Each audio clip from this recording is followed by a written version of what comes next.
Thank you guys so much for coming out. We are the ad lead for a marketing firm here, if you haven't figured that out.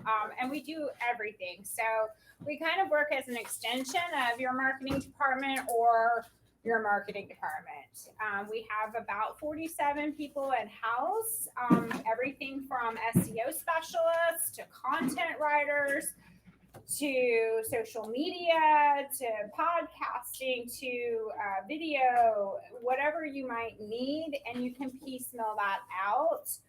We'll also collaborate with, if you've got somebody already on your web developer guy, or else we always like to, people say, I got an IT guy, which was totally different, but we can still work with your IT guy or whatever.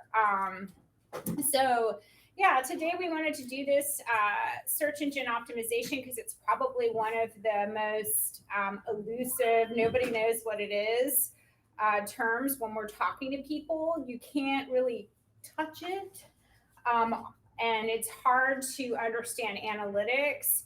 We also teach businesses how to read your analytics, which is something we'll set up with you so you can start to understand what it all means as it pertains to your individual business.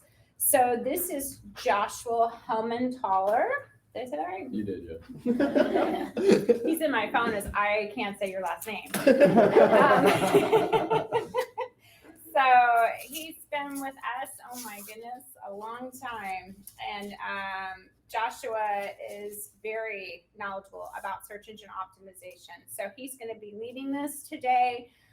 We would appreciate, we've got QR codes here. We're going to teach you guys how to do a Google review. It'll link to ours, so we'd love a Google review on our Lunch and Learns. We are offering these as a free service for your businesses. So if you can just respond to that, that would be great. But with that, I'm going to have us go around the room, kind of introduce ourselves, give just the 5 seconds who you are, what you do, and something interesting about you. And then we'll move on to the next person and get Joshua started, and questions after that. So I am Scott Padilla, and I'm with Myers Inc. Out of Palm Bay. I do primarily like commercial sales, but I can do any of the residential stuff, and I am getting into the marketing side by default. It's super fun. I super love baseball. I've got 4 kids. I coach baseball on the board down in Palm Bay West. nice. I'm Solomon Johnson. My wife and I have an international wedding photography team. We're out of Palm Bay. Our name is Our Story Imagery. We do videography also. There's nothing fun about me. I'm just crazy. You're very calming. Yes, you are. Hi, I'm Paula Baker. I've got a couple things going on. I sell jewelry, which I'm very, very passionate about. And I recently got my real estate license here in Florida.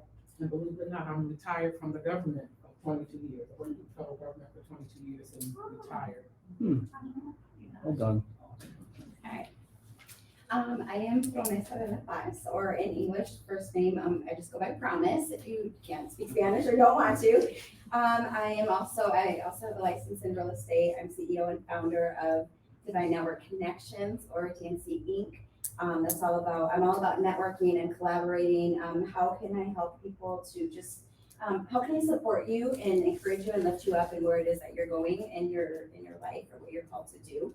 So I love Jackie. We met at a networking event, and we've just connected, and I just love that about people. So just how can I help you get to where you want to be? And this is my daughter. I'm S. I am her daughter. I work at Publix, and I do food. Love it.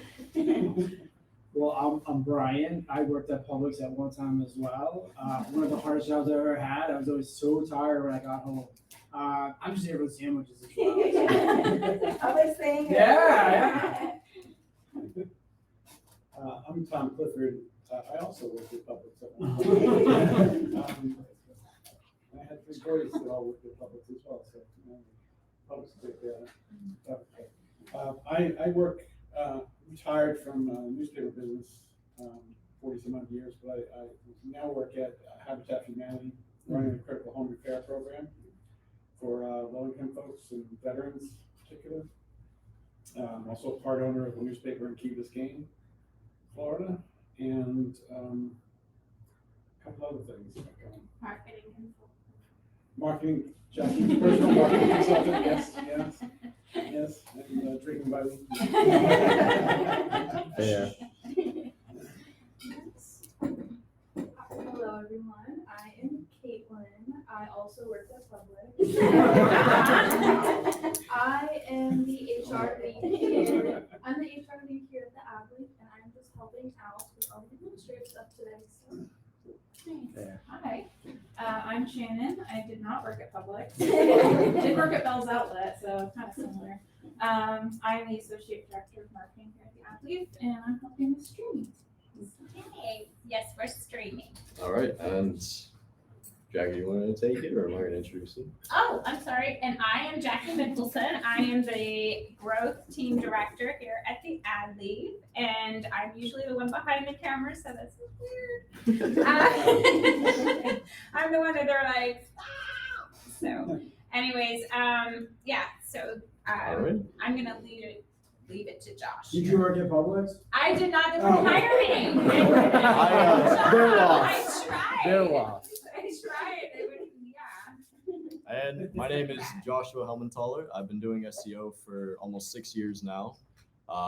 And the first job that I actually applied to was the Publix over in Satellite. But they said no. So I mean, that's actually what sort of tailored me into marketing. So we're gonna go ahead and get started here. What I want to do before we actually jump into learning the rank factors of Google and understanding the algorithm is to break down why it is important. Does anyone sort of have an understanding as to what makes SEO as a whole one of the most important aspects of marketing? Anyone want to take a guess? Just a shot? I Anyone? want to be found. That's true. That's true.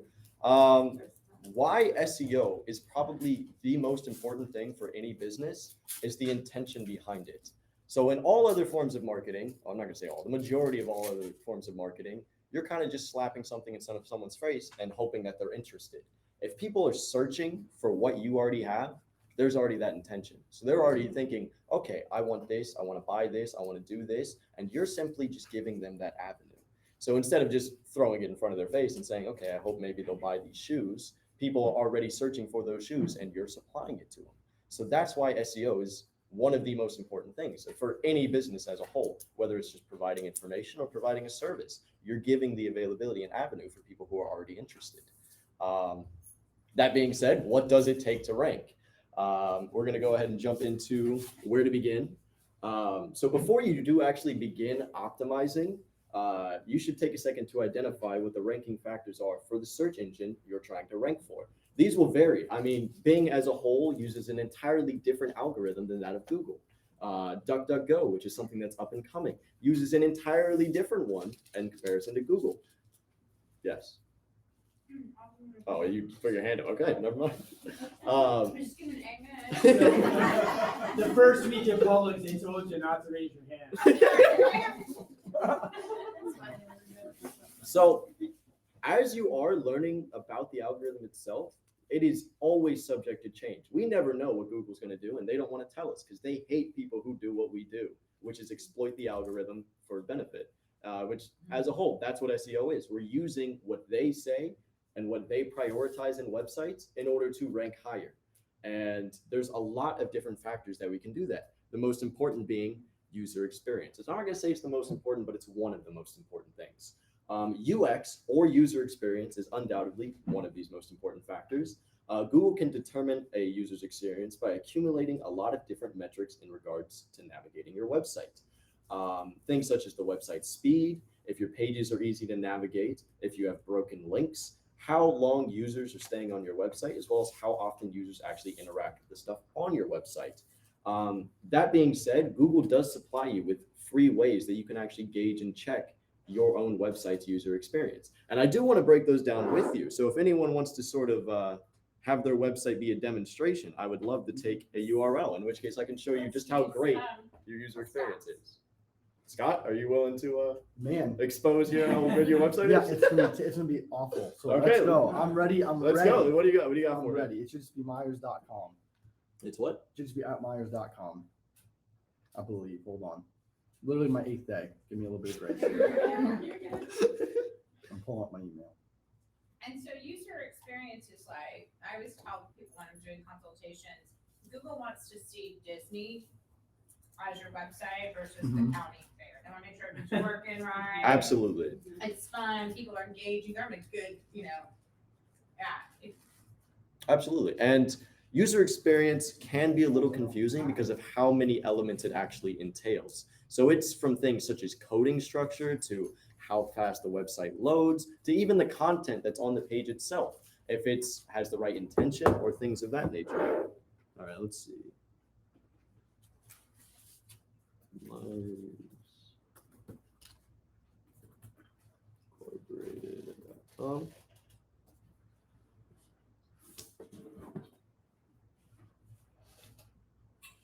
So this is actually page speed insights, which is something that Google gives you in order to check the metrics of your site. And actually, I'm very impressed with it. This is not a bad report. So what this actually tells you is how fast or how good your website runs on different devices, which is paramount in regards to your user experience. So the industry average, for example, for the first content painful, which is the very first thing that loads in, is 3 seconds. You're actually under that, which means you do have a better user experience than that of the industry average, which means you do have availability to ranking in regards to this factor. Your first time to interactive, on the other hand, is how long it takes until someone is able to actually use the website, which is 4.1 seconds. Again, the industry average around that is about 3 seconds. Okay. So with this tool, it actually does break down what it will take in order to increase your website's sort of user experience.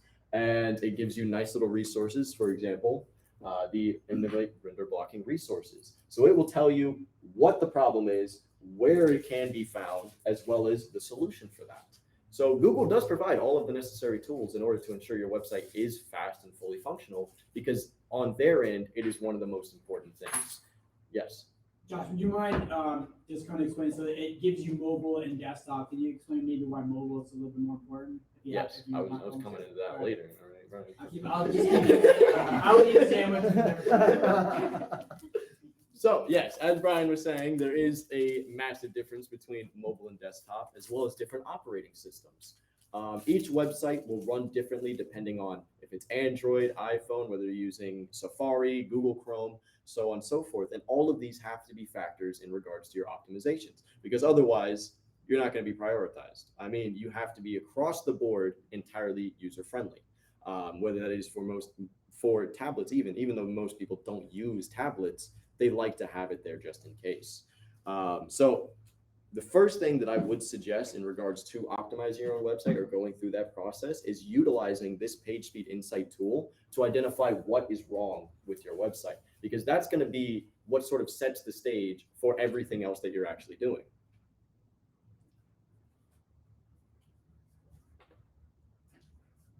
And we can send this to anybody.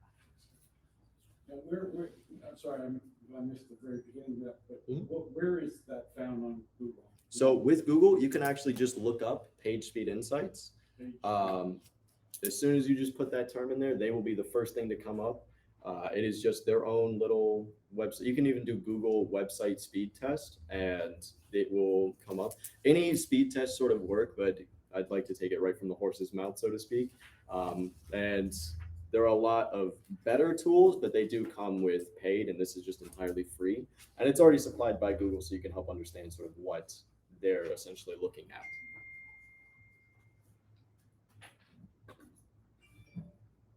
So the next thing is authority. So a website has 2 varying degrees of authority. This can be defined as the page authority as well as the domain authority.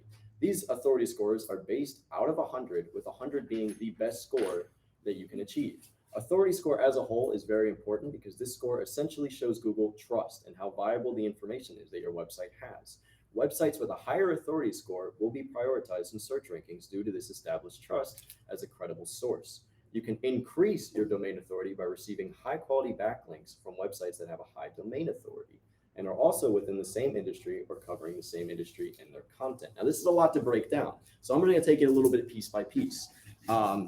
If you actually look up Backlink Checker, the tool that is probably the most accurate would be that of Ahrefs. Moz does have a similar tool. In fact, Moz is the one who initially invented page authority as a whole. This is not something that's supplied to by Google. Google didn't want us to know about it. It's one of those top secret things that Google will never tell you.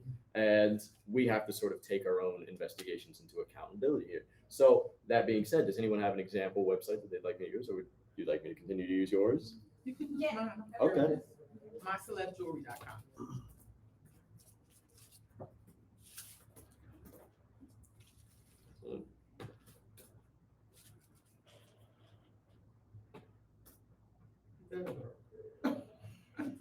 So your domain rating score is 0. Oh my God. And it's out of 100. So that could definitely use a lot of work. So what does that essentially mean? Every single website has a different breakdown of what their score is, and all of them are based out of 100. The higher your score is, the more trusted you are by Google as a source of information. So because you have a score of 0, you are not seen as a trusted source of information for your industry, which means when Google goes and looks at your website, they're going to say, why would I give them the first position ranking? I don't even trust them. They don't have any valuable information. They don't have anyone linking back to them as a credible source of information. What should I do? So essentially, you'll be taking a lot of 5th page positions. You'll be taking a lot of 4th page positions, but getting that 1st page position for more difficult keywords is going to be essentially impossible unless you do something to increase your domain score, which you can do that by getting backlinks. So a backlink is any other website that links back to your website. And as long as the site that it's linking from has a high domain score, like such as Wikipedia, which has a score of 99, that will actually help boost up yours as a credible source of information, as long as it's within the same niche that yours is. So if, for example, if you're talking about jewelry and someone wrote a blog post about the 5 best ways to clean your jewelry, and then they linked back to your website, because it is in the same industry, it is in the same niche, it has similar sort of content, it will be seen as a high quality backlink. And if they have a high domain rating of the website themselves, then you will go ahead and increase your domain rating. So as you can see, you have 7 backlinks, and the majority of them are coming from low domain rating things. You have one with 1, one with 2, one with 2, and then 2 with 30. So as a whole, you're not seen as sort of a trusted source of information because you only have 7 backlinks, and the majority of them are from low quality websites. So what are the 2 high ones? Where are they coming from? From getcoupons.com and Qualifier. Did you run do a setup? From my Shopify store I have. So it is possible they're linking back to you, but because these are coupons, they're not necessarily related to content. They're not really going to be seen as sort of a source of information at all. Whereas the ones with the low domain authorities, those are coming from other coupon things. So, I mean, it wouldn't be taken into account anyways, because content is one of the most important things on a website. So ensuring that it's replicated across the board, even not on your website alone, on other websites, is paramount, because Google looks at absolutely everything when determining sort of how well your website is branded, even things that aren't on your site itself. So will social media create one of those? We're getting into that, Jackie. Don't you worry, okay? It's interesting So- because people shop off my store. I mean, have been shopping off my store for like a year and a half. Yeah, absolutely. And Yeah, just because it is a low score doesn't mean your sites, people can find it because they're finding you on social, right? Okay. And then they're going to shop.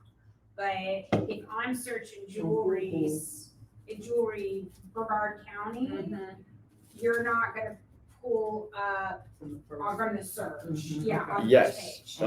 So you have the capability, I mean, everyone has the capability to rank for easy keywords, long tail keywords with like 5 different words in them, such as like the best jewelry in Melbourne, Florida. I mean, that'd probably be a more difficult keyword, but as a general example, if it was an easier keyword, you could easily rank for it.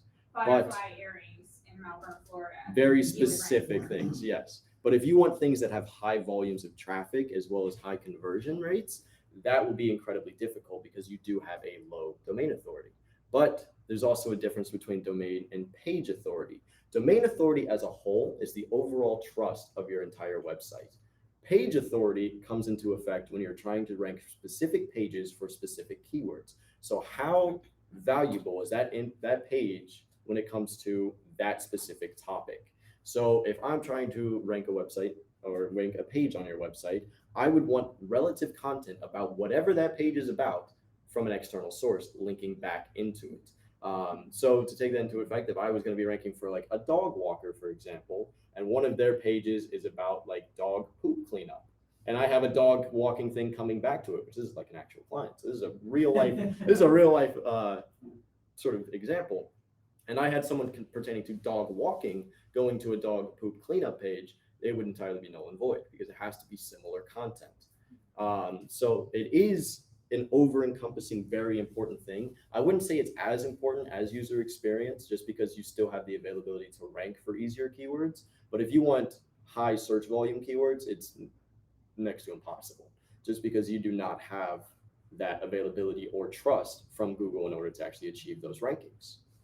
And what you can actually do using this this backlink checker tool is it shows you the page score as well as your domain score. So if you put in sort of a slug or the additional part of your website, you have the availability to do an exact URL match, which I don't know if you have a /contact on your page. It's just an example, but it will show you the domain and the URL rating. So this is how many things are linking back to that exact subdomain or exact URL, which is the /contact portion of your site.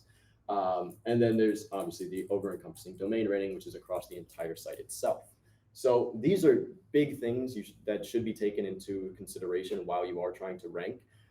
It's within best practice to look at everyone else who is currently ranking for things and compare and contrast your own domain rating in regards to theirs. Yes. Is one easier or more important, or is it just really dependent on the business? It depends on the niche that they're in and the industry as well as their competitors. I've seen people who all of their competitors have a domain rating of 10, in which case super easy. We just have to get to 11. Once we're at 11, Right. We're already doing far better than they are. But then there's like the medical industry, which is sitting at like 90, in which case you're going to be working for a while to achieve any of those top rankings. So it is very dependent on what industry you're in. Real estate is again one of those very difficult ones to get to because you're gonna sort of be putting a lot of time and energy into getting these domain scores because you're working against things like Zillow, you're working against things like these massive corporations who devote a lot of time strictly into increasing their domain scores. So that is something to take into consideration, industry being a very important factor in SEO. Does anyone have any questions about it? At least in regards to Can you page. put in an example of her competitor or somebody Absolutely. that, it's not a competitor, but Oh sassyjones.com. gosh, she gonna knock me out. Well, I'm gonna show planning. you. All right. So Oh you my go God, this is into incredible. What's her? Sassy Jones, and she. All right, so This is what I suggest doing every time you try to go and find a ranking. You should be looking up the keyword you're trying to rank for and then taking the information. So she has a domain rating of 45, which means to even be considered over her, you either have to have very valuable content or a higher score or more backlinks. So there's a bunch of different factors that come into it. Obviously, this is not a make or break. So if you have like a 30 domain rating, but you have better content than they do, you will be prioritized, but it is one of the most important ones. So a lot of different factors will tie into if you get the ranking, and you don't have to be perfect on all of them. You just have to be better than the competition in most of them. And this is one of them, user experience, the first one we covered being another one. So these are all things that you should be sort of increasing steadily within each. Yes. As I'm thinking about your business, right? So it might be very difficult for your domain to rank for jewelry, but you might have a specific item that can rank for a page. Does that make sense? Exactly, Like yeah. you might have something that's your best seller, something that you have a lot of. and you might not be able to rank domain-wise, but specific products that you want to focus on, you can, maybe it might be easier path to the Absolutely. page. Yeah, So your, your cuff bracelets. your most unique bestseller. And that's creating the disparity between long tail keywords as well as just regular keywords. So long tails are the very specific, like searchable keywords, like an exact product name. If no one else is going for that exact product name, obviously you're going to take it no matter what your domain authority is. But you also have to take into consideration the search volume. So if like 10 people a month are searching that exact product name, you can get those 10 people all you'd like, but it's within sort of a best practice in regards to an ROI or in regards to getting more customers going for these heavier influx of traffic keywords. Things such as like the best jewelry near me, which could have like 1,000 searches a month. And if you're sitting in the first position, it's far better than having sort of 10. So it's really gauging a bunch of numbers. And you also can rank for several different keywords for your pages. So if you're doing an exact product and you say, okay, I'm going to do it for the exact product name and jewelry in Melbourne, Florida, that is definitely something you can do. Yes. That is a more advanced tactic, but it is entirely possible and it could benefit you on both fronts. So while you are increasing your SEO, you still do have that ranking and you will retain that ranking even after you've achieved the jewelry in Melbourne, Florida ranking. So Scott, you would part or the type of equipment they're selling, the lawn care stuff, Yep. brand specific, Right. Melbourne, Florida. Okay. Makes That's what you guys do. With the jewelry, would you even say that you would need to do local? Because I would think that so many people shop online, like I don't ever buy my jewelry local necessarily. We are going to break into that. Yeah. Don't worry. Okay. That's the same thing. That I I have, would say that it would in be- regards to your sort of like jewelry business as a whole, I would suggest local for the time being, but we'll break into it later just because of where your metrics of the website are sitting right now. So metadata. While the term may seem confusing, metadata refers to things such as keyword uses, title tags, meta descriptions, alt tags, and more. Ensuring you have keyword-rich content and that your focus keyword is displayed in your title tag, meta descriptions, and alt tags are simple and fast ways that you can increase your chances of ranking for those keywords. While this may seem like an easy and small step, it is extremely important because it outlines what the page is about to Google. The more you dive into SEO, the more you realize this step is not only one of the hardest procedures, but it is also what should take the most amount of time and thought to have the best execution. So what does that mean? So having a keyword and picking a keyword should be based on intention. So if I'm going to be looking something up, like for example, lawn care near me, I'm going to be doing things such as lawn care services near me. Now, what's the intention of that keyword? That I'm looking for lawn care services. But if I was going to rank for lawn care services and I was going to do how to cut my own lawn, that's an entirely different intention. I'm looking for educational. So there's a difference between the sales intention search and an informational intention search. And you should be tailoring it depending on what your website is providing. And that is one of the most important things in regards to SEO, because you can have thousands of people come to your website every year, but if they're coming for information and you're offering a product, they're coming to your website for the wrong reasons. And you're never going to be able to get those sales, or you might get those sales, but you won't get as much as if you tailored it to that intention. Yes. Shouldn't you do both?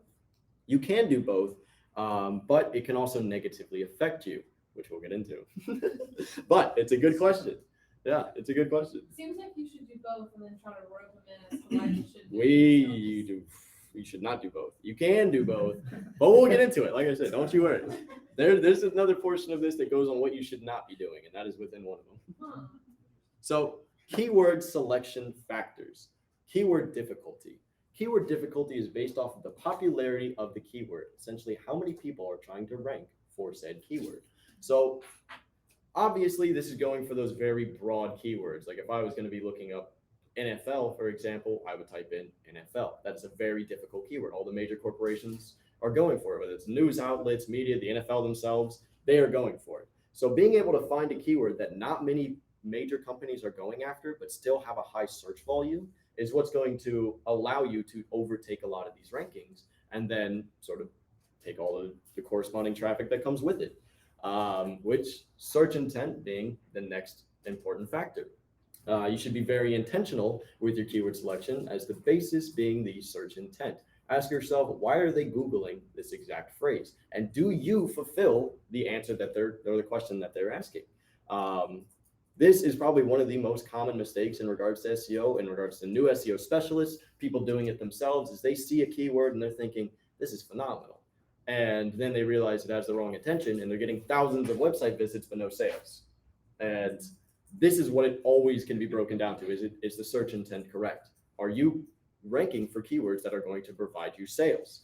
Like the example that I gave, which is, are you marketing the service or are you marketing information about how they can do it themselves?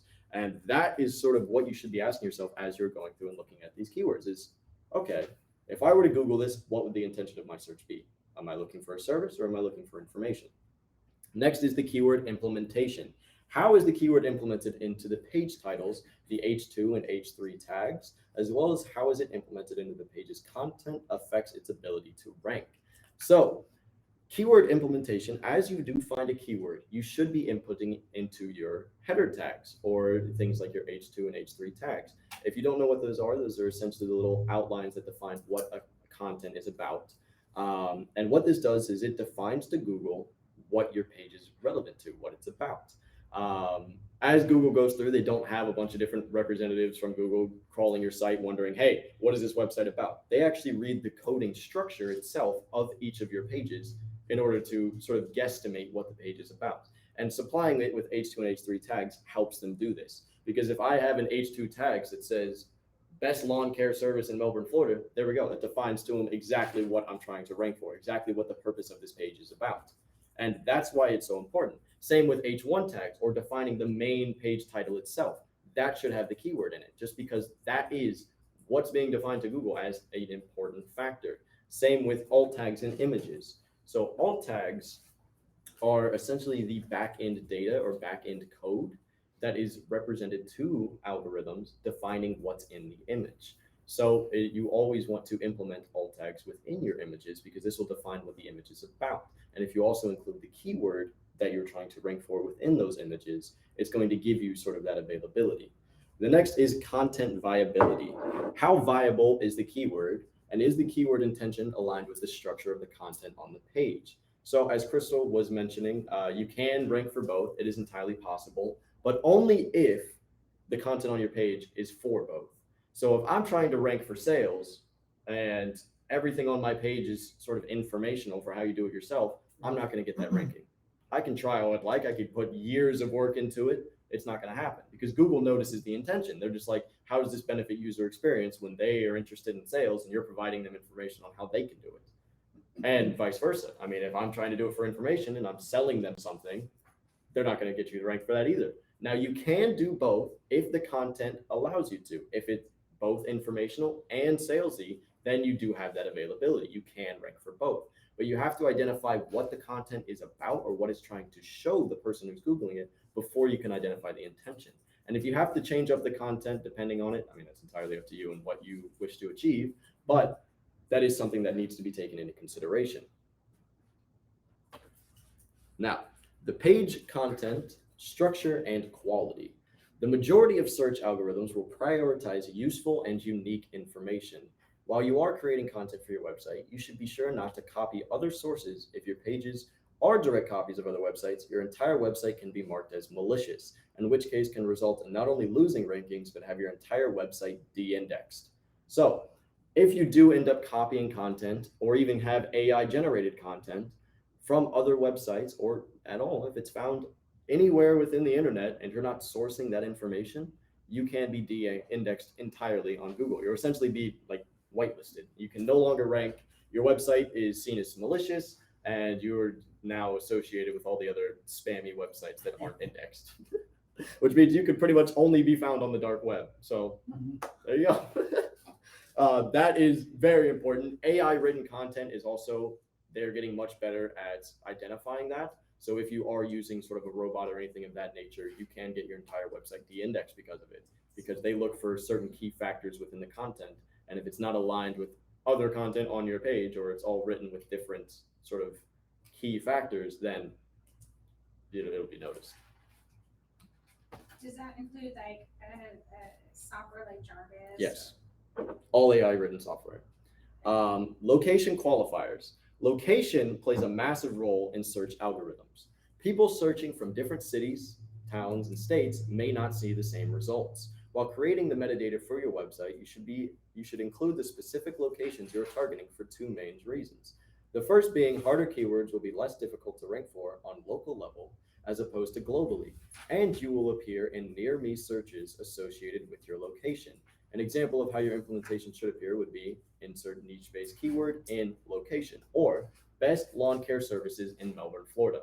Now, as we were talking about the jewelry as a whole, location qualifiers are very good for these websites that don't have that sort of good website data yet. So you do have a low domain authority, you do have a low page authority, but you still have the availability for long tail keywords because they are not as competitive.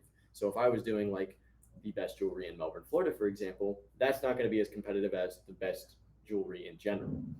Just because instead of viewing it on an international scale, you're just taking it local, which means your only main competitors is everyone else going for that.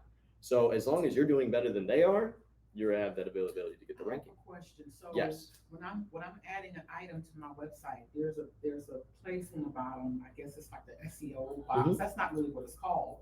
So it depends on how I word or what I put in there as to how Google is going to see it or rank it. I mean, will that Exactly. help it? Okay. Yes. Okay. So what that little section is actually used for is it generates the SERP, which is the search engine results portion. And what that does is that's what's going to be displayed on Google. So that's telling Google, what is this page about? What's the keyword that's being used? What's the location? What's the time frame? There's so many different factors that go into just that little tiny box that it should be tailored to what is on the page. That being said, if you do implement a keyword within the meta title or the meta description, it should also be displayed in your page itself to have proper keyword density.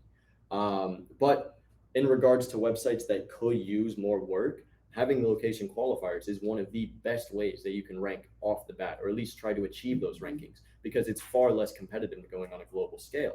Because instead of competing with Zales or Jared, which you might competing with like the one in Melbourne, you only have that one in Melbourne to worry about because they're the only ones that's going to be ranking for it here in Melbourne. So this gets rid of a lot of those major competitors, especially like news outlets. They're not going to be directly doing it unless there's a story associated with the location.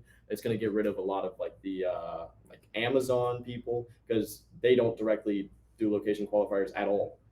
So as a whole, adding that in is sort of an entire game changer because it eliminates a lot of your main competitors. And if you do have a low domain and page score and you don't have a lot of backlinks, it's going to be your best bet for achieving rankings in regards to long tail keywords. So one more question on that Yes. backlink thing. So if I knew some bloggers that was affiliated with Melbourne, the beach, and fashion, I could say, hey, you know, that's kind of Absolutely, absolutely. But before you do that, you should check on their page authority and page score. Because if you have someone who has like a page authority of 20 and they're linking back to your website, that's not going to help you that much. You want to shoot for like the 50s or the 60s or higher, just because that's what's going to have the biggest effect. Now the 20s, they will affect it somewhat. You might go up 2 points, but it's kind of just a waste of time at that point. But as you shoot for the bigger fish, those will increase it by 10 points or 20 points. And those will give you a far better domain score. What if you write your own blogs? What if you have the ability to write your own blog with it? You can do that. That's a keyword. You can do that, but the domain authority is mostly built off of off-site presence. Okay. So it's built mainly through backlinks. The only on-site presence that it has is the content in correlation with what's off-site. So if your content on your website can be associated with something that's off-site, that will increase your domain authority. Think of it like word of mouth referrals. So you got 30 people that are recommending you. So it's just like someone, you seeing 30 people that are customers and they're referring you to another customer. That's how Google's looking at that. They're like, these 30 people had a great experience with your website, so we're gonna recommend it to these 30 people. So it's kind of a recommendation. Josh, one of the things about location, and I'm curious if you can kind of talk a little bit. So often when we talk to businesses, they will do a search of their service, product, or business where they are located, right? And so naturally, you kind of get a little bit of that. So for example, if you're in Palm Bay and you do best lawn care service in Palm Bay and your office is in Palm Bay, you got a good chance to do, but they can still try to location-based Melbourne and other areas too as well. Absolutely. As well as it takes full advantage of the near me search. I know everybody here has probably searched, something near me, like car services near me, restaurants near me, things of that nature. And what Google does is it takes the location that you've inputted and the location of where they are searching, and then automatically fills depending on what the searches are. So if I'm in Melbourne, Florida, everything that says Melbourne, Florida will show up under the near me. So this is one of the most powerful tools in regards to location, because you do have the availability to rank for all of these amazing keywords within the area. And because the competition is so low, why not take advantage of the target audience? I have a question. Yes. And I don't know if you're gonna get to that later. All right. Well, So, you're seeing, like, for example, the bloggers Mhm. will bring, more, when people look up our websites, that will bring more, people to go to our website. Mhm. What else other than bloggers would bring others to a specific website? Because you're saying off-site. yes. Yeah, so- Social media is actually a fantastic boost. Yes. Don't worry, Jack. But social media is fantastic. Blogs as a whole, it doesn't even have to be blogs. You can have page content that if they link back to your website, as long as it's relative content, that'll increase your domain authority. Literally, I don't want to say anything, almost anything that links back to your website can help affect your domain score, depending on how high the domain authority is from where it's coming from. So whether that's Wikipedia, I know that for a while I was making a bunch of Wikipedia pages only for the reason of backlinking, because they have a 99 authority score, and I'm gonna take full advantage of that. But anything at all, as long as it has a high domain authority and it links back and the content is aligned with what's on your website, That's it the will biggest part, boost is it. the content, it's authority, and again, you think about like for real estate like Zillow, right? If there's articles on Zillow that make sense, that relates to real estate around here, that would be something great to connect back to. Absolutely. And it even works for review sites. Like if you have reviews running on like Glassdoor, for example, that is a backlink. Authorized dealer Yeah. site. So if you're an authorized dealer in Toro or one of those guys, Yeah. that's gonna be a huge. Yeah, those are all backlinks. And what they do is they give your website validity. And that's pretty much the only use for them, is that they give you a trust score, a gaugeable trust score of how Google views your website. And it's out of 100. So think of it as like a grade point average. If you have a B, you're going to be doing better than all the people with a C. If you're sitting at an F, good luck. So website schemas. This is probably one of the more advanced SEO tactics. Not a lot of people understand how to create a schema because it's due to just structured code. And if you don't know how to code, you're probably going to be sitting there with like deer in the headlight look, like, what is this man talking about? Which is why I'm going to give you all a tool for developing your own schemas. This is extremely powerful for two main reasons. One, it tells Google what the page is about. So as I said, Google, they don't have an employee just sitting there scrolling through the page like, okay, this is a good page about this. No, it's all using bots. And if you don't tell the bots exactly what this page is about, they're going to make assumptions, and we don't want that. We want to eliminate as many factors as possible and have it tailored to what we're trying to achieve. So how do we do that? We create a schema. And Google actually supplies you with a schema tool. So this is the Structured Data Markup Helper. It's a very long name. It is a mouthful, but I highly suggest everyone writes it down just because this will be what takes their SEO to the next level. Obviously, there is a lot more advanced tactics that can be done if you do understand how to code. If not, this is a sort of no-code, user-friendly way to do it.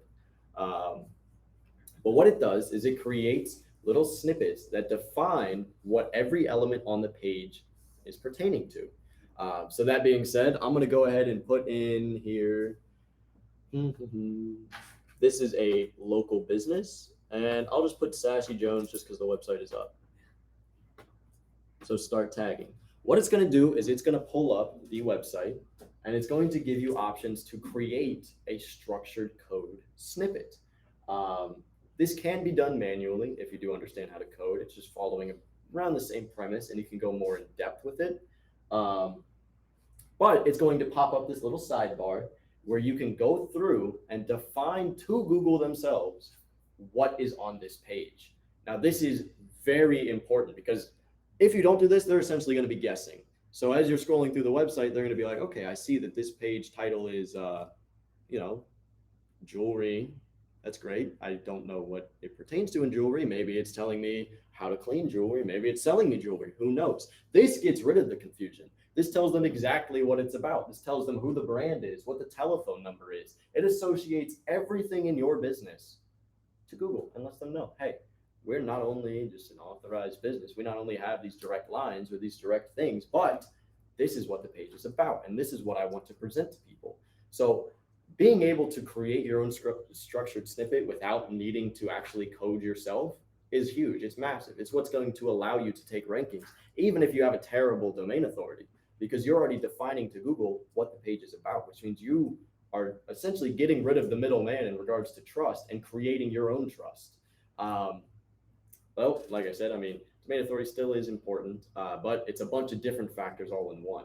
So if, for example, we are trying to outrank Sassy Jones here, and she does not have structured data, that means Google's essentially guessing what her page is about, which means if you're defining to Google exactly what your page is about, you can take precedence over them if they think, okay, maybe we're incorrect in our guess here, in which case they already know that your page is the next runner-up. It has structured data. It has this available within the head section. So they will know for a fact, okay, this is the next runner-up. Let's go ahead and give them the first position. So as you do use this tool, you can go ahead and click add missing tags and then select pretty much anything that you want in regards to your business, whether that's what opening hours are, what the email address is, what images on the pages are about. So if I'm scrolling through, and let me see if I can find any images here. There we go. You can actually define to them what, say, this image is or what it's pertaining to. And that allows you to create this alt tag without even going through the image code itself, because it's all right here. And then, so I'm going to go ahead and just insert some data. Let's put name, and I'll just put a basic phone number.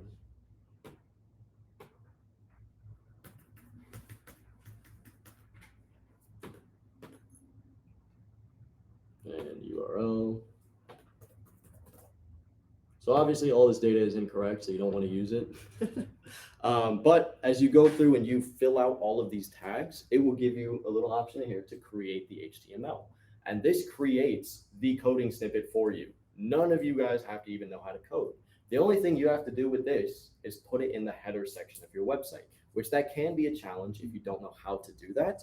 But depending on what CMS or what content management system you're using to build your website, it's a lot easier than you think. I believe you said you were using Shopify. With Shopify, in the settings, there actually is a ability to put in header code. You just simply go to the settings, or you go to a plugin for insert headers, which is actually the name of the plugin. And then you just put the code in there, just slap it on in, and it does the rest. If you're using WordPress, for example, they have a similar plugin. It's called Insert Headers and Footers. That's actually the one that we use just because I absolutely love it. It's super easy. I don't have to open any coding files. I just download the plugin and I throw it in the head section. All right, you guys have any questions about that? I know this is like a more advanced tactic.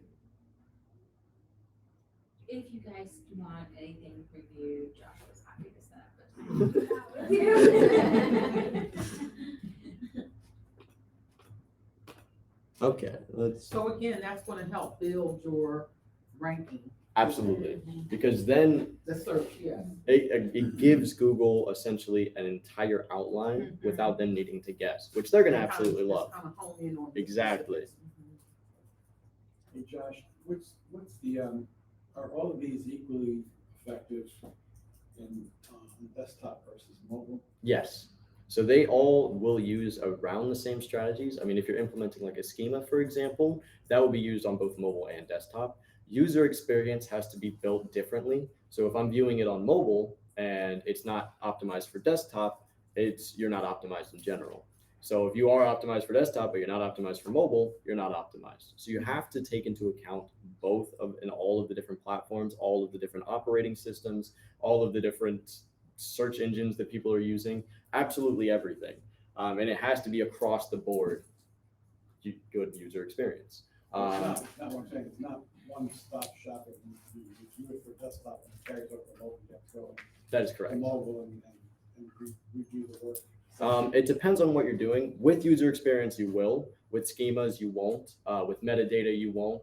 The only time that you actually will have to do that is with user experience, just because it has different like views, in which case your website can get messed up with. It has like a different view set for each of these different screen sizes, but that'll be the only one in which you will have to tailor it depending. The rest of them do carry over. I have another question. Yes. What was the actual link for that backlink checker? 'Cause Okay. I Googled it and there's like a couple that come up. It is So which- the ahrefs.com/backlink. Okay. So the first one that comes up. Good SEO. Hey, it's how you know they're I trusty don't know then. what it is. So things to avoid while optimizing. So all of these things are things that can get your site essentially instantly de-indexed, which is not good at all, because at that point your site is marked as spam and you can't do anything moving forward unless you get rid of these sort of negative things. And you also have to file with Google saying that you aren't a spammy website, which that is a long process because Google doesn't really care. So poor content. Filling your website with low quality content can cause your website to not be indexed, lose rankings, or even be removed from indexing as a whole. So if you have content that has keyword stuffing in it, for example, where you're putting in a bunch of different keywords and then trying to hide it with like white text, so it's white on white, so you think people can't see it, Google can't see it because of the code that's there. That was a major strategy back in the day. People would just keyword stuff because there wasn't anything to combat it. So they'd have the keyword written like 50 times at the bottom in white ink and you wouldn't be able to even see it. And then Google caught on and they were like, okay, now this is a problem. So now if you do anything even related to that, you will be punished and your website will lose all of its rankings. Redirects. Adding too many redirects to your website can hinder the user experience and therefore can result in losing rankings. So not everything will directly affect Google itself. It's indirectly affecting it by making your user experience worse. So something that Google takes into account when they are deciding who's going to be ranked is bounce rates. So if I'm clicking on your website and it's constantly redirecting me and it takes 10 seconds to load through your entire website, I'm probably going to leave. I'm not going to sit there and wait for it, which means that's a bounce. So the higher your bounce rate is, the worse your user experience is. And Google's going to look at that and be like, okay, so I can't tell as a whole that it's redirecting a million times, but no one's staying on the link they're initially going to, which means it's going to lose precedence over that of someone who just has a basic URL there. Keyword stuffing. There is such thing as over optimization. Adding your keyword to a page too many times can cause it to be marked as spam. So it is seen in the industry as a nice average is 2.5%. So if I have 1,000 words sitting on my page, 2.5% of those 1,000 words should be the keyword. Any more, you can be marked as keyword stuffing, in which case Google will just be like, okay, they're putting it in too many times. Obviously, they're trying to take advantage of our algorithm. Let's de-index them. Let's take their website down. Let's not essentially care at all what they're trying to do because they hate that we are trying to take advantage of the algorithm. You have to take that into account when you are trying to do optimizations, because they don't like that we're trying to do optimizations. They want everything to be organic. They want everything to prioritize what is essentially the page about. But as we are going through our optimizations, we are trying to take advantage of it. Pop-ups. Similarly to redirects, pop-ups can negatively affect user experience. So just like redirects, anything that does hinder user experience or causes users to leave your website is going to negatively affect it, cause people to leave, which is your bounce rate goes up, then Google will be like, okay, this is a garbage website. Let's not put it in the first position. Low quality backlinks. So we did discuss backlinks and high quality backlinks, and then there's the opposite term, which is people with low domain authorities or content that's not relevant to what your website is about. So having a lot of low quality backlinks can actually have you associated with those people, in which case Google will de-index you. They will be like, okay, this is a malicious website. There are a lot of people in the SEO industry who spam backlinks to their competitors, just garbage backlinks, because it's not entirely illegal. You can pretty much do whatever you want in regards to search engines because there's no legal guidelines for it, and they're thinking, okay, they have a domain authority of 50, I have a domain authority of 40, I'm gonna send 1,000 garbage backlinks to their website because that's easier than getting my own authority up. In which case, that is something that should be monitored closely, because as you do sort of gain more people in the industry and you're seeing more on Google, people will start thinking that hey, why can't I just take their domain authority down and then take their positions? Obviously, this is not something you should be doing yourself, just because it is very malicious. And if you are caught, you can be sort of like IP banned from Google itself. But it's very rare that people are caught. But I'm not condoning it. Sorry. Yes. Similar vein of thought, but different subject kind of. The creating the URL header things. You just kind of clicked on a photo for that sassy jewelry, and you were able to. You could go and could anybody do the same thing there? Create a link. But They make it something cannot do totally- that. Okay. That is you're only able to do that if you have access to the back end, because it has to be put in the code itself. Yeah. Gotcha. So Okay. if you get your website hacked and then they put it in, it is entirely possible. But So that's super unlikely that Mhm. like somebody else would be doing that, whereas this is more. it's very unlikely. With Tenfold. low Okay. quality backlinks, all you need is a URL. Like Gotcha. if I wanted to send 1 million garbage backlinks to Google themselves, I could. Obviously, I don't have a death wish, so I'm not going to do Right. that. But it is entirely possible. Gotcha. Okay. Now, auto-generated content. We already did touch on content previously, but having content that is AI generated can be marked as malicious. How do they know that it's AI generated? That's the thing, is they don't tell us.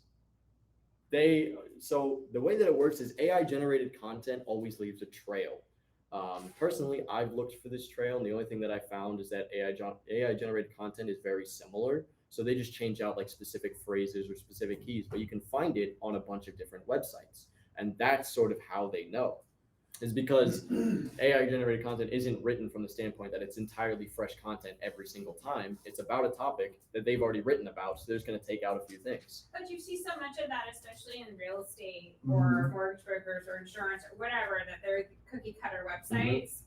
Isn't that just the same thing where they're taking which AI generated so it's not content gonna or read. copied content Like as a my whole. Keller Williams free company website, Mhm. and they're just like, okay, put your picture and your information or whatever. All that content is Yeah. probably AI generated. It's either AI generated or it's copied, in which case both of them are going to get you de-indexed, because Google prioritizes unique and valuable information. And if you aren't providing unique and valuable information, you're kind of useless in that point. So why would they give you the ranking? It doesn't matter if you're selling the best product in the world. They have no idea that you are, unless you have content that represents that accordingly. Which is why copying someone else's content or having AI do it, which they generally copy themselves and then just change out little tiny things, is going to get your site entirely de-indexed. So everything on your page should have intention behind it. This is a major problem in the industry as a whole. I mean, there are marketing companies that will have generated content and they just won't tell you. I know that there's other marketing companies that I've seen that use the exact same content on other people's websites. And I'm like, how does that even work? Like, how do they not know that their website's performing poorly? But, to each their own. I have a question. Yes. Sorry. So while Jackie said that, I was just curious, and so I put in my website for my real estate, and it comes up as domain rating 83, but backlinks and referring domain 0 and 0. Okay, that's Okay. because you are with EXP. Who are you with? Okay, so. Oh, okay. So that's because your domain is a subdomain of that actual domain itself. So you're essentially covered in a blanket, where there's Kind of like an umbrella. pretty much. Okay. And so the overarching domain has a separate authority from the one that's underneath it. So you would have to do an exact URL match to see what your page authorities are on, because your domain authority, I mean, you're covered in that sense. So honestly, that's fantastic. I would take full advantage of that, because you. Well, I'm already thinking like, how can I get that? Yeah, absolutely. Like how do I do you would that? just have this, you already have an umbrella 0. just built out for you with that 83. So that's perfect. So what you could do from then is sort of increase your separate page authorities, because then you're just attacking on both fronts. I mean, you could rank alone right now just with that 83. If you have good content, you have that 83, you don't necessarily need a high page authority. But if you get one, you're essentially unstoppable at that point. You want to outrank Zillow, go for it. Like that's one of the easiest ways to do it. Yeah, and a lot of times we'll have franchises that the franchise company, like College Hunks is one of our clients. Yeah, And and they still want the phone to ring, but College Hunks overall is ranking well, but their College Hunks Brevard County, once you get to actually making your specific phone ring is a little bit trickier. So social media's influence. Not only is social media a fantastic outlet to market your business, it also plays its own role in search engine optimization, believe it or not. Here are strategies you should be employing while optimizing your website and social media. Social media best practices. Posting every new blog on social platforms. This provides those specific blog posts, those specific pages with their own backlinks, which social media as a whole, they should go across the board. You want to post it on YouTube, Twitter, Facebook, LinkedIn, anything and everything that you can be posting anywhere else, you should be taking full advantage of, because that's going to increase your domain authority and your page authority. Including links in your bios. There's another easy free backlink that you can do. Do it from Facebook, Insta, everything should be going back to it. Tagging your location that has links associated with it. This increases your location rankings because you're already associating that page with your company. Why not also associate the location? And if you're already location qualifying ranking, why not strengthen that ordeal by letting everyone know you're in that location? So I have a question. I Yes. thought if you're doing a social media or Facebook post and you add your website, that Facebook or Instagram kind of puts your post in the shadows because it has a website reference. Is that not true? It is not. It actually is very good for your website in order to have all of your links and everything in it, because it increases branding, which that's what I'm going to talk about right now is, I mean, say you have social media, say you have Google My Business, let's go email, and let's say you just have a high quality website. All of these things equal SEO. But why? How does having social media affect SEO? How, in what regard? It's because Google takes everything into account. As you are developing your SEO, it's going to say, is this a person or is this a brand? And it's going to identify which one you are. Brands are going to take precedence because after all, Google's a company. They're here to make money. They don't care about the little blogger that's doing whatever they're doing. They want to prioritize brands. So as you increase your brand presence across everything, whether that's Google My Business, even email marketing, which are direct links, it's going to increase your brand, which increases your SEO because they're going to prioritize those brands in comparison to just a regular blogger or people who aren't taking these steps, because branding is the #1 thing to Google. I mean, after all, it is what they are, and they want to make as much money as humanly possible, so they're going to prioritize the people who are going to pay them. Was that it? Yes. That's it. That's it. Oh my gosh. Okay. So social media branding factors.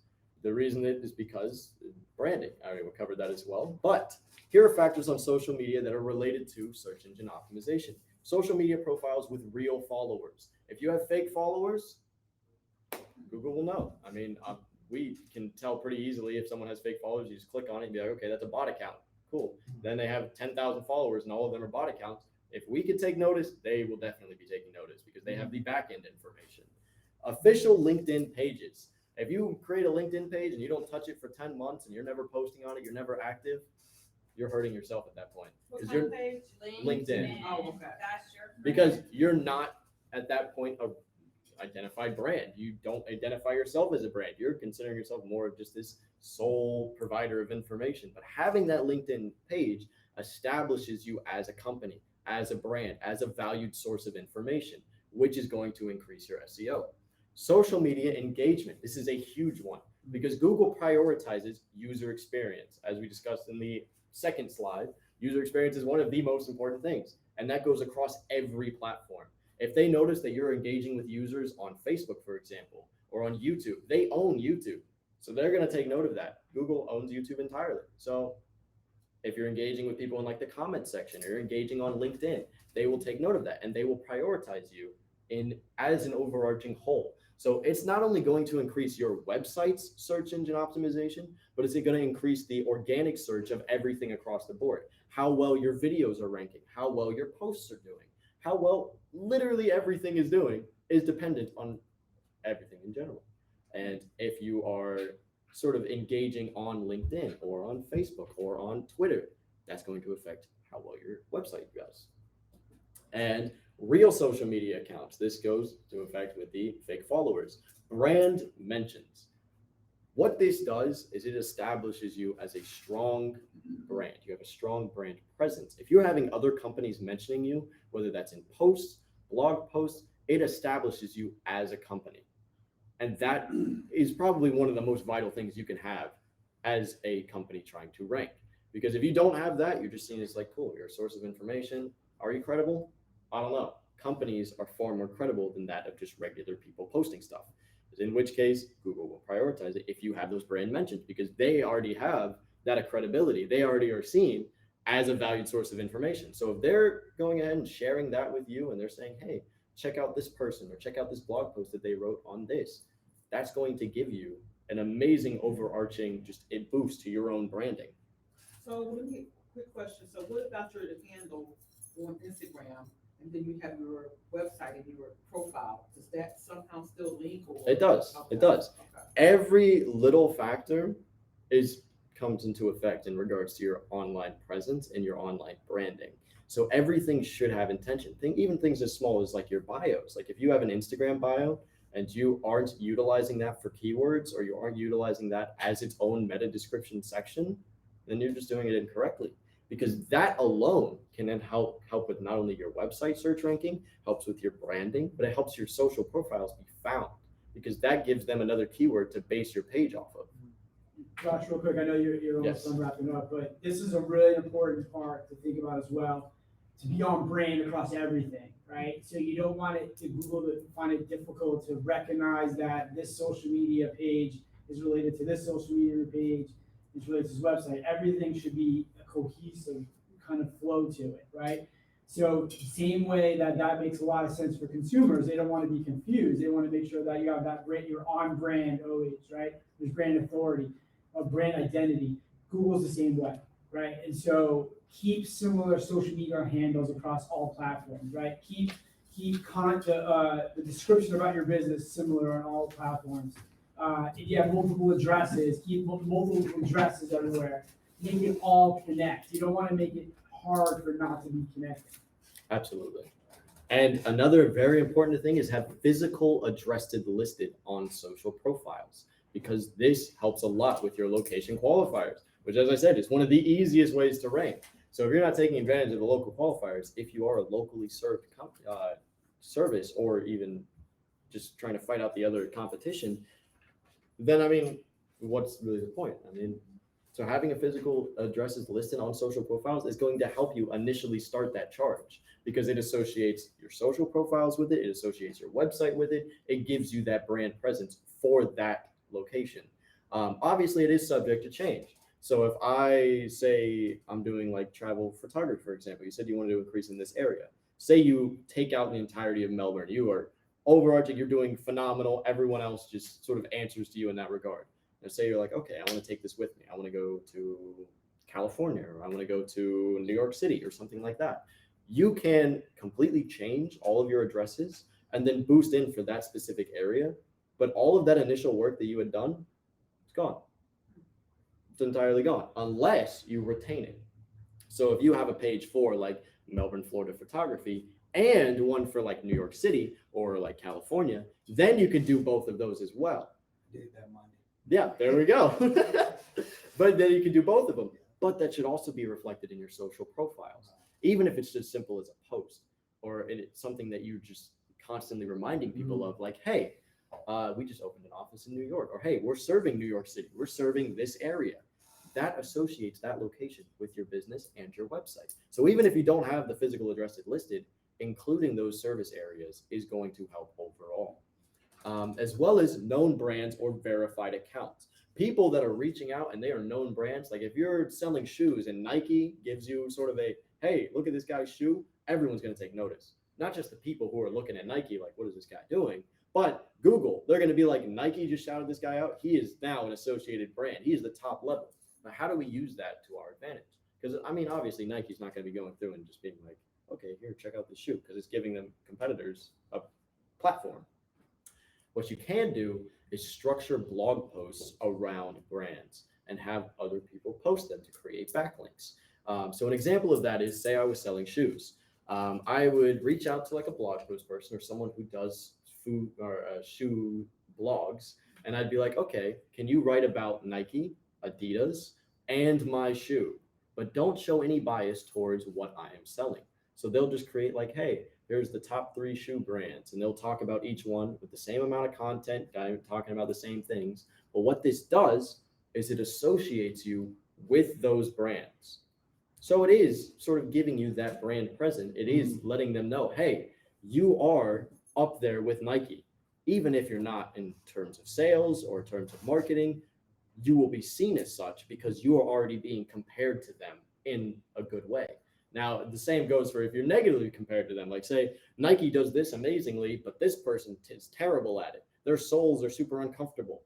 Then, again, that's going to be detrimental to your business. But if you're being compared to them in a good way and you're controlling what content is going out, like doing sponsored blog posts or having people link back like that, you will be getting essentially a free boost. I mean, unless you're paying for it, in which case you're getting a paid boost. But either way, you're getting boosted. And that works for social media as well. So if someone creates a post and they're like, hey, here's my top 3 shoe brands, and then it's Nike, Adidas, and then you still are associated. We are affiliated with it. You are now considered a top level brand if people do it enough. In which case, across the board, it's going to be a lot easier to rank for things. That's actually one of the strategies that we're taking for an alcohol company who works for us, because all these other companies are coming out with seltzers now. And we're just like, okay, how do we stand out? We become associated and affiliated with these companies. Not directly, we're not going to partner with them by any means, but we want to be seen in the same space that they are, because that's going to increase everything. So the difference between paid and organic kind of SEO or social media kind of branding, are you getting more bang for your buck? Absolutely. So the difference between sort of paid traffic and SEO is SEO is timeless. Unless someone is directly going for your rankings or Google changes up the algorithm, which they love to do, you will retain those rankings till the end of time. I've seen websites that were probably one of the first websites ever built. I look at them and I'm like, these are absolutely hideous, but they still are ranking #1, and they're still getting thousands of traffic every single month, all because of the initial work that they put in the first few months. And because of that, that's why it's so powerful, is it has that retention. Doing paid advertisements, as soon as you stop paying for it, you're done. Cool, you lost everything. Your advertisements are no longer running. In which case, you might have client retentions that you previously worked with that are like, hey, I enjoyed the first time I used you, I'm going to come back. But you, as far as new people are concerned, you're not going to have that. Why did that just turn off? So yeah, you can pay for ads the rest of your life, or you can invest in SEO. And once you get there, as Brian says, it's like going into war with an aircraft carrier, and you're there. You're not going to move that thing. Absolutely. And the thing about SEO is it's entirely time sensitive as well. So if I was going to fight for a ranking and I notice there's a massive opening for like a featured snippet or a position 1 ranking that no other major companies are going for, I'm going to fight for that for a long time until I achieve it. Because I know if someone else achieves it, like say Bud Light achieves it, there's no shot that I'm going to be taking it. Whereas in comparison, if I take it before they do, it doesn't matter sort of how well or how well off that their website is or how high their domain authority is. If I have relevant content to what is in that position, I'm going to retain that ranking unless they dedicate even more time and energy than I did, which in turn won't be as profitable for them, because to initially get it, it doesn't really take that long. It takes maybe a month, maybe 2. But in order to take that ranking, it could take up to 6 months for them. And for a keyword that's going to be giving you 500 people a month, they're going to go for the bigger fish, obviously. So. All right, we're going to move on. We've got some people have to go. Okay, yeah, you guys are all, you're good. The last slide, I know you can't see it and my computer actually froze, so I don't need it anymore. But the last slide is about what not to do on social media. And that's things such as spamming your links in groups, as well as spamming your links in general. If you're constantly posting to the exact same link or posting it within groups, you can be seen as a malicious website, in which case everyone knows what happens to malicious websites, they just get de-indexed. Google doesn't ask questions because they don't care. All right, anyone have any questions? No? All right, perfect. Yes, Yeah, that was really great. Thanks a lot. Thank you, thank you. And if you guys will, just take one of these, we also have to Google review about our lunch and learns. There's a QR code on there. For you too, so we can get more